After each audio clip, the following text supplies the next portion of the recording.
really excited for this edition of the Daily Racing Form Weekend Preview. We've got David Argona in this week. And David, this is one of those weeks as horse racing fans, as gamblers, we really love.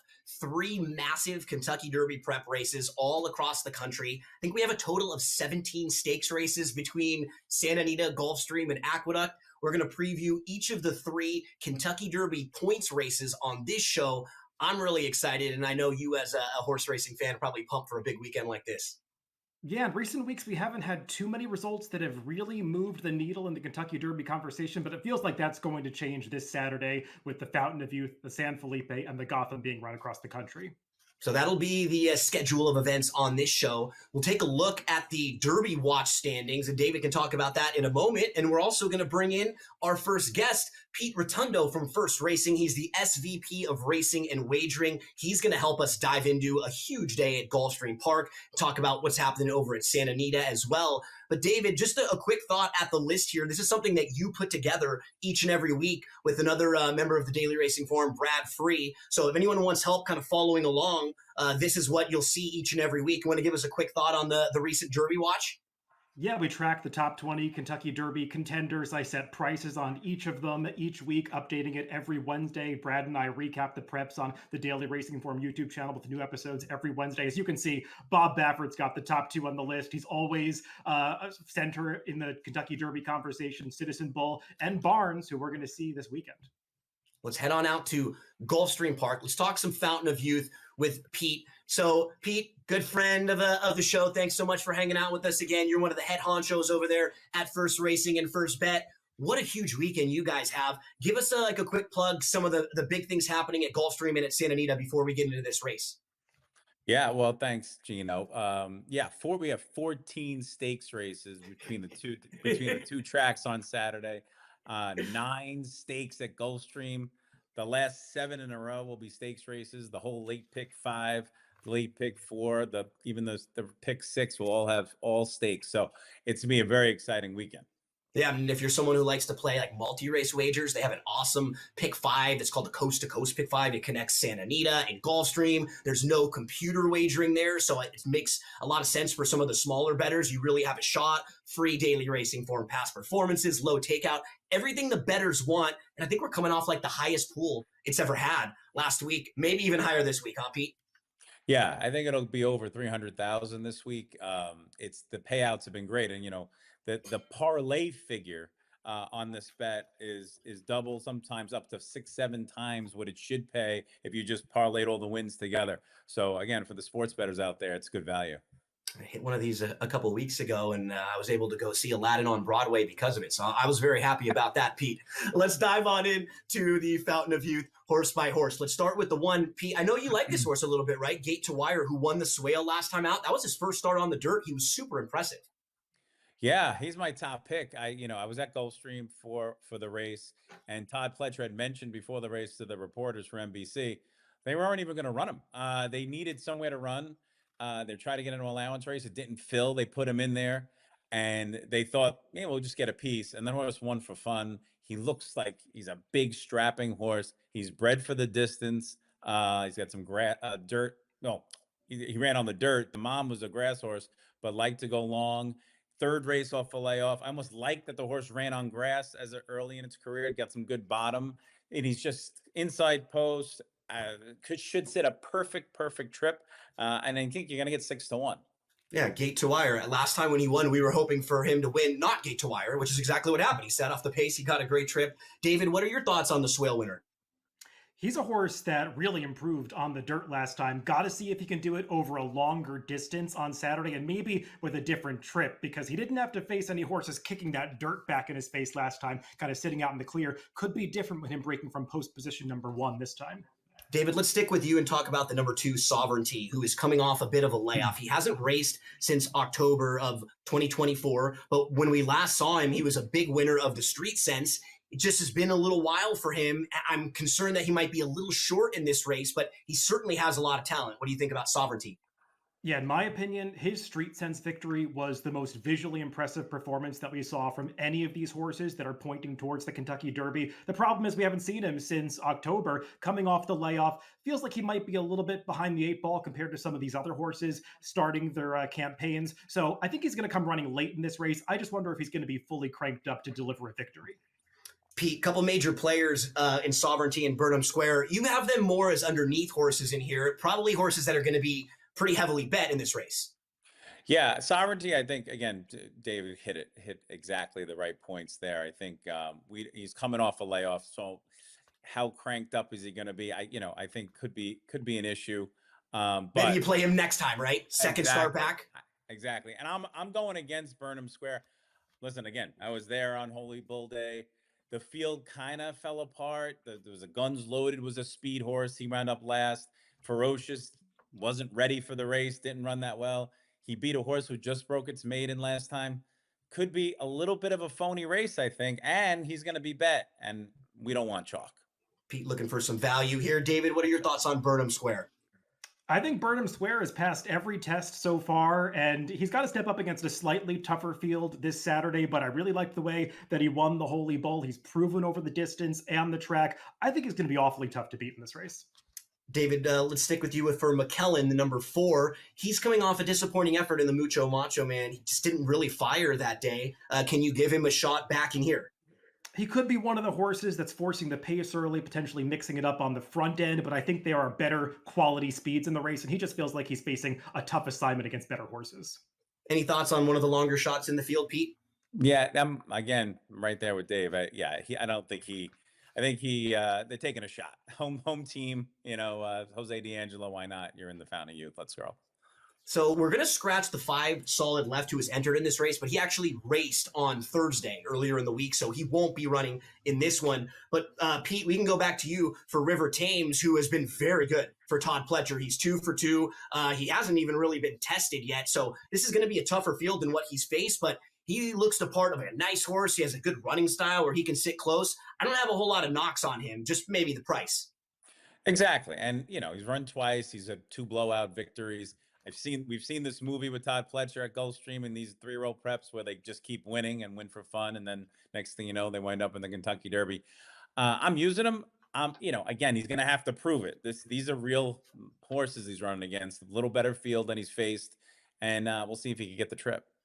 And David, as we move to you, we can point out that anyone that's watching this can see the projector, the Timeform US pace projector. They're expecting River Thames and Neo Equus, the 6 and the 7, to be forwardly placed in here, David. So just kind of looking at the projector and then give us some thoughts about River Thames. Is that how you see this race unfolding? A good amount of speed, going honest early? And then what do you think about the 6? Yeah, it does feel like the number 6 and 7 are the 2 speeds in this race. They've both been forward in shorter races, so stretching out to this route distance, it feels like they will be controlling the pace here, and we'll see how much they push each other on the front end. River Thames, just looking at the speed that these horses have run, he's run faster than Burnham Square, but he's got to prove it against tougher competition here, and he feels like he's going to take a lot of money in this race.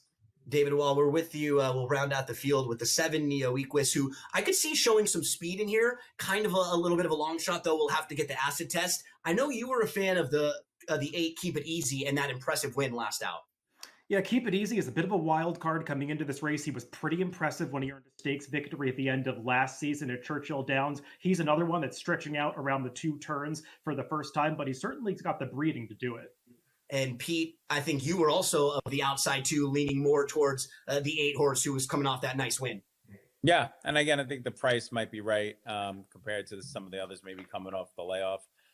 Romans has cooled off just a touch. I mean, he was on fire early at Gulfstream. Still doing well, but maybe a little touch. Again, but, he's working well and might sit a nice trip if they go a little fast early. So as we say goodbye and a big thank you to Pete for joining us, we can flash the selections for this race. We can show you how each one of us have stacked them up. Pete's going to go with the 1-8-6-2. David puts the 3 on top, 3-8-6-2. And I'm going to roll with the 6, River Thames, 6-3-1-7. We take a quick commercial break, and then we'll head on out to Aqueduct and talk about the Gotham.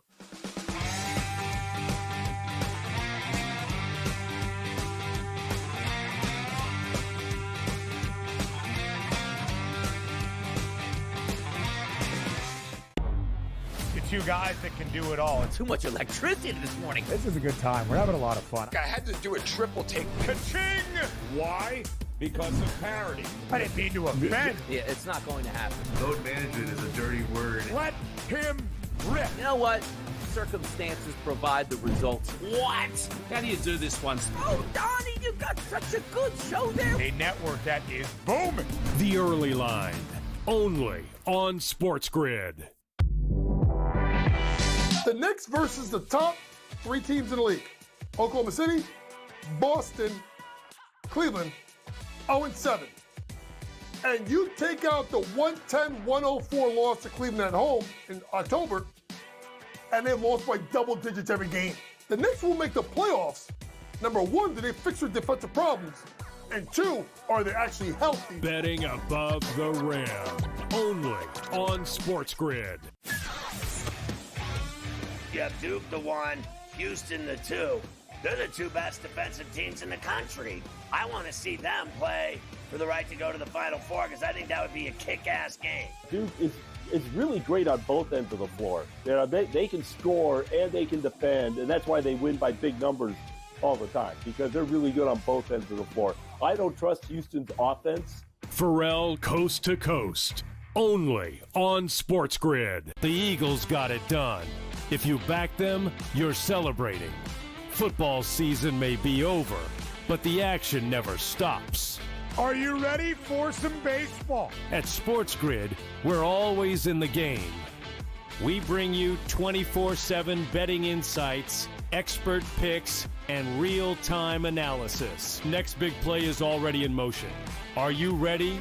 It's smarter to be on SportsGrid.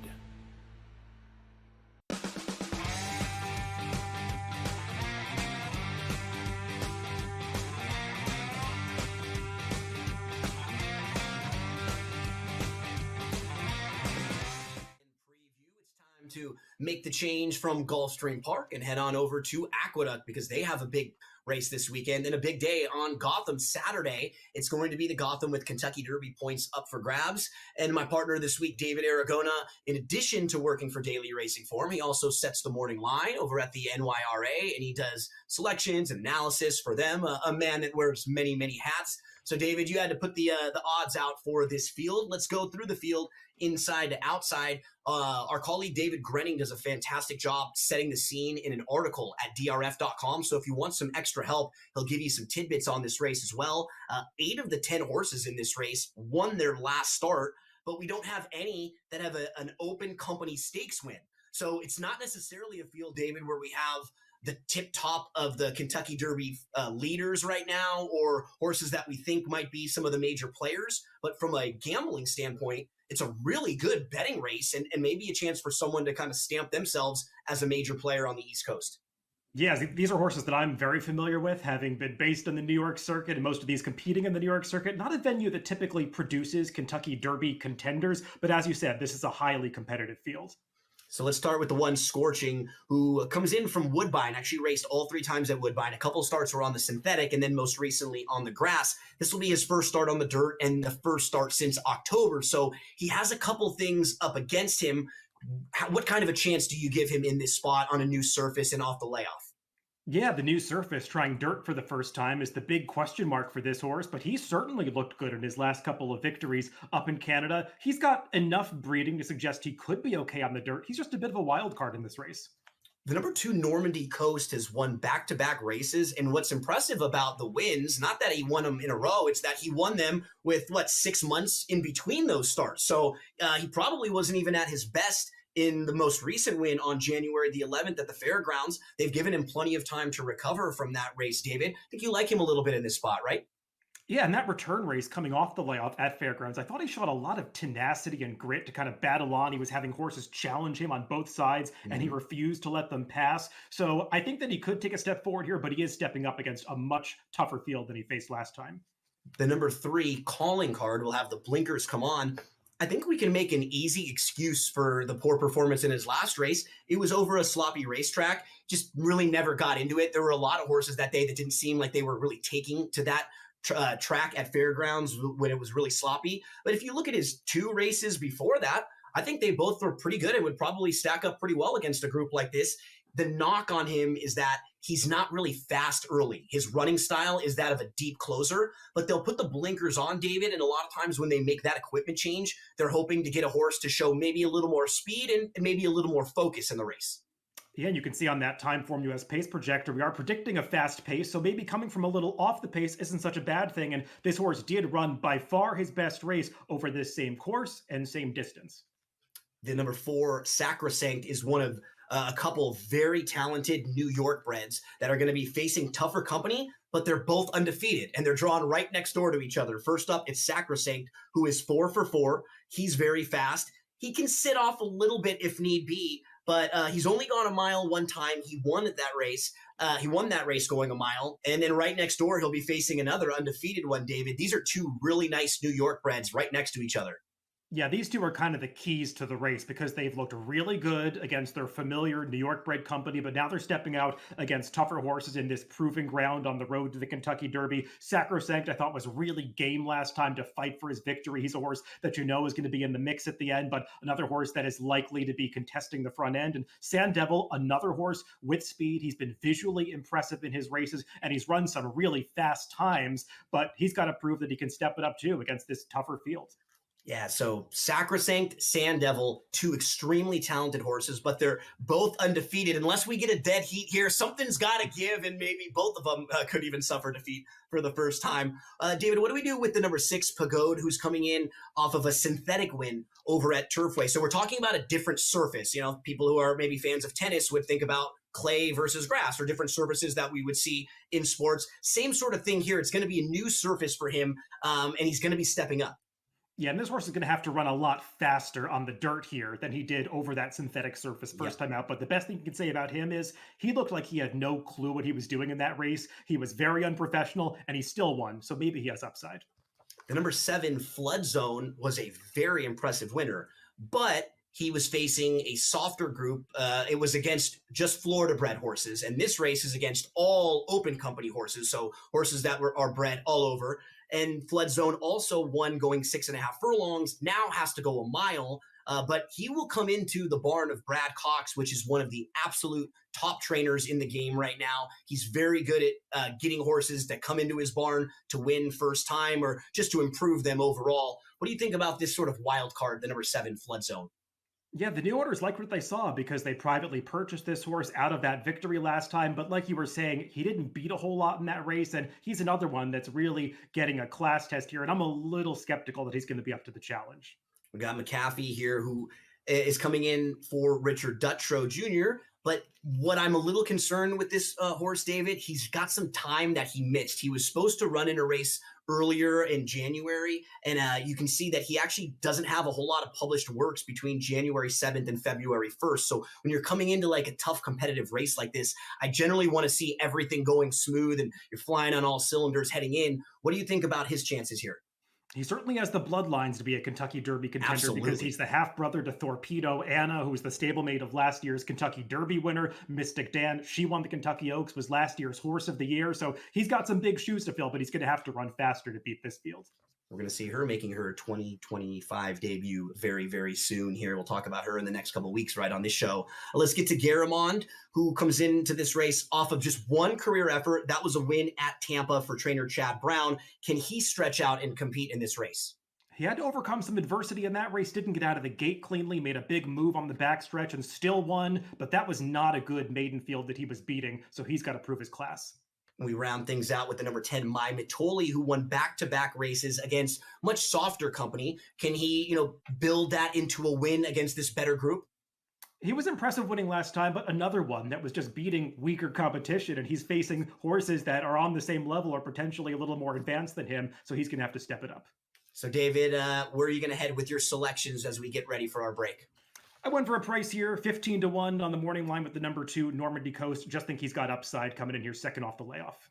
3, 4, 5, 7 for me. And when I go to bet this weekend, I'm going to go to First Bet. I'm going to use that promo code you see right on the bottom of your screen right there. And you should all be doing that too when you're making wagers on these races. Let's take a quick break.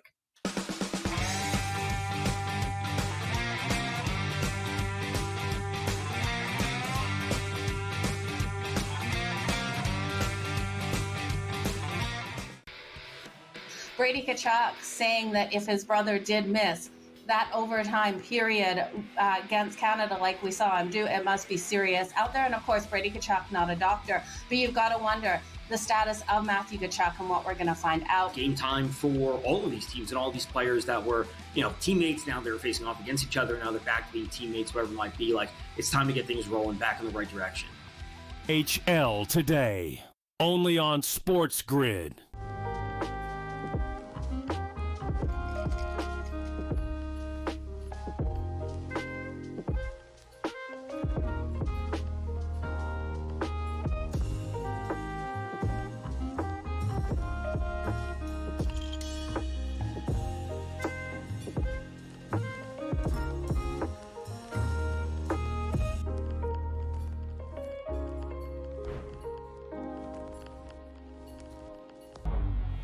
Two guys that can do it all. Too much electricity this morning. This is a good time. We're having a lot of fun. I had to do a triple take. Ka-ching! Why? Because of parity. I didn't mean to offend. Yeah, it's not going to happen. Load management is a dirty word. Let him rip. You know what? Circumstances provide the results. What? How do you do this one? Oh, Donnie, you got such a good show there. A network that is booming.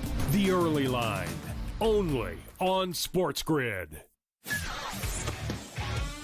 You have Duke the 1, Houston the 2.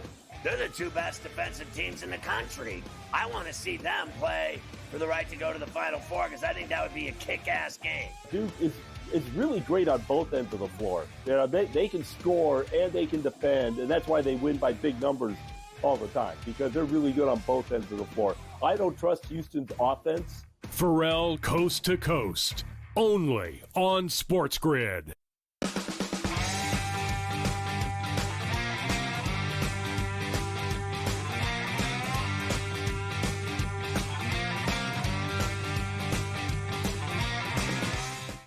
We've been covering a lot of ground this weekend. We started out over at Gulfstream Park, then we moved to Aqueduct. Now we're going to head out west to Santa Anita to the Great Race Place. It's Big Cap Day. That's one of the headliners, but we're going to be focused on race number 8 because Kentucky Derby points are on the line in the San Felipe. This is an important race, David. You're going to have 3 Bob Baffert runners in here, as he generally kind of holds the key to these horses on the West Coast. He has so many horses, he can kind of pick and choose where he wants to run them. He'll have a couple of them scheduled to run in this 8th race. So let's take a look at the field for the San Felipe here. The number 1, Mellencamp, is one of those 3 Bob Baffert runners, but he's still a maiden. He's raced 4 times. He has not been able to get a win yet, but he has shown some talent in a couple of those starts. Do you think he can sing the right tune in this one? Yeah, all the horses trying to get into the Kentucky Derby have to earn points along the way per the rules set out by Churchill Downs, and this race obviously worth qualifying points. And there are new rules this year where if there are less than 6 runners, that the points offered are reduced. And Bob Baffert feels like he entered Mellencamp in this race to make sure that the full number of points are on the line for his other 2 more fancied runners, Barnes and Rodriguez. Completely agree here. Right next door to Mellencamp, though, is a horse who could be a spoiler to the Bob Baffert runners, and that's Journalism. He has been very impressive, really, in all 3 of his races, but the last 2 in particular, and he is already a graded stakes winner. He won the Grade 2 Los Al Futurity back in December. What's nice about him, he has already gone a mile and a mile and a 16th. So he has a little bit of foundation already with his just 3 starts. And he seems to have some real versatility with his running style. I wouldn't be shocked to see him kind of placed in different spots throughout his career. So he just seems like a real talented horse, David. Yeah, he reminds me of that horse Sovereignty that we talked about earlier in the Fountain of Youth, who's also making his first start as a 3-year-old. But I'm going to take a more positive view of this one because I really liked the progression that he showed last year. And I've watched some of his workouts coming into this race, his morning training, the timed drills. Just feels like he's really cranked up to deliver a good effort. It's going to be tough to overcome the Bob Baffert trio, but I feel like this horse has a good chance to do so. Next one up is the number 3, Barnes. He's right towards the top of this division right now, right, David? I mean, he would probably be one of the betting favorites if the Kentucky Derby were to be run this weekend. He's been impressive in his 2 wins, and I don't really have many knocks on him overall as a horse. Just from a gambling standpoint, he's not the type of horse who you're going to get rewarded by betting. He's going to be a short price, but he's certainly kind of the measuring stick, I think, right now for this group and probably for a lot of the division. Yeah, right now Barnes is a little bit more hype than he is substance because it feels like the narrative around this horse makes him out to be a little better than the data that you see on the sheet would tell you he is. But he definitely looks like a horse that's really cranked up to deliver a good effort here. Bob Baffert is lethal in these Derby prep races, so you would expect him to give a good account of himself on Saturday. And there's another Bob Baffert runner right next door in the number 4, Rodriguez.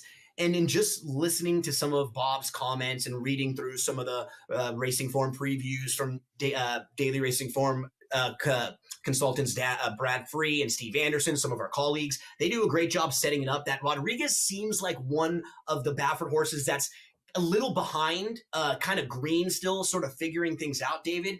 In his most recent race, he was involved early, and then he kind of dropped way back. It almost looked like he was like done. He was going to be pulled up or something. And then he came on again. It was not what you normally see in a race, but a lot of times that shows you that it's a young horse who's kind of figuring things out. This horse probably has a pretty high ceiling, though, at some point. I just wonder if it's going to be on Saturday or maybe a little farther down the line. When you've got the multiple Bob Baffert runners in this race, sometimes it feels in watching these races like they're doing a choreographed dance where one is instructed to be in a certain position at a certain point in the race. And Rodriguez was instructed to get an education last time. We'll see if that education pays off in this race. And then I think to the outside, probably the 2 longest shots in the field and 2 horses that are coming in off of form that just isn't quite as good as the other 4. Now, Smooth Cruisin' did win a race, the number 5, and he came back in the San Vicente, had a slow start. He finished 4th in that race. He was behind Barnes. I mean, he does have some talent, but he's just going to be facing horses that seem like they're a little quicker than him and a couple other really good horses in here. In both races, this horse has been slow getting away from the gate, and you can't give up any advantage to the Bob Baffert horses in here. Especially the smaller fields, it just makes it harder for you. If you spot that field, some ground, you're going to be in trouble. We round out the field with Berlin Wall. Can you make a long shot case for this one, David? Maybe underneath to complete a trifecta, because this horse, I feel like, will be coming on at the end. He's not the same quality as some of the favorites that we've talked about, but I do think he's got upside.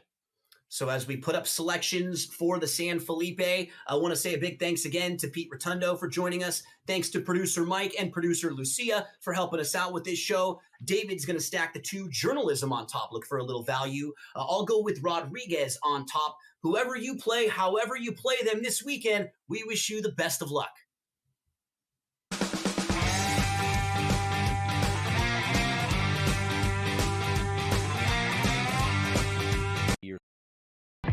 I talked about AZ Fun a lot, folks, and said when she got back from that knee injury, remember, it's the second ACL tear she's had in her career, that she was going to be a difference maker. UConn is plus 330.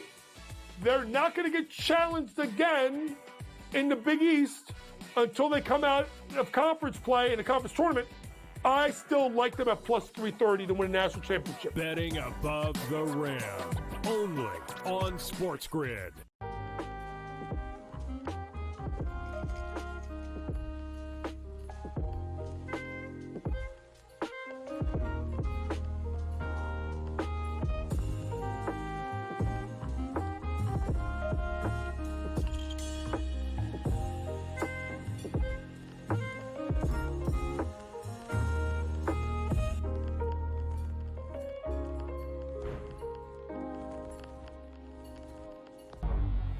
Two guys that can do it all. Too much electricity this morning. This is a good time. We're having a lot of fun. I had to do a triple take. Ka-ching!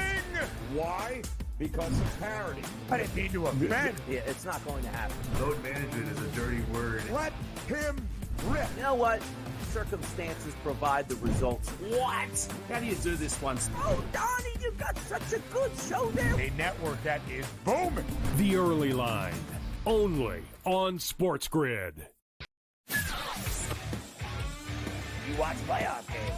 The playoffs are all that matter. The league's got an issue. They just don't want to admit it. They brag about how huge they are, how global they are. Ratings are through the roof. Profits are through the roof. I mean, between the NBA and NHL lying about their ratings and the money they make, I'm sick and tired of it. Pharrell, Coast to Coast, only on SportsGrid.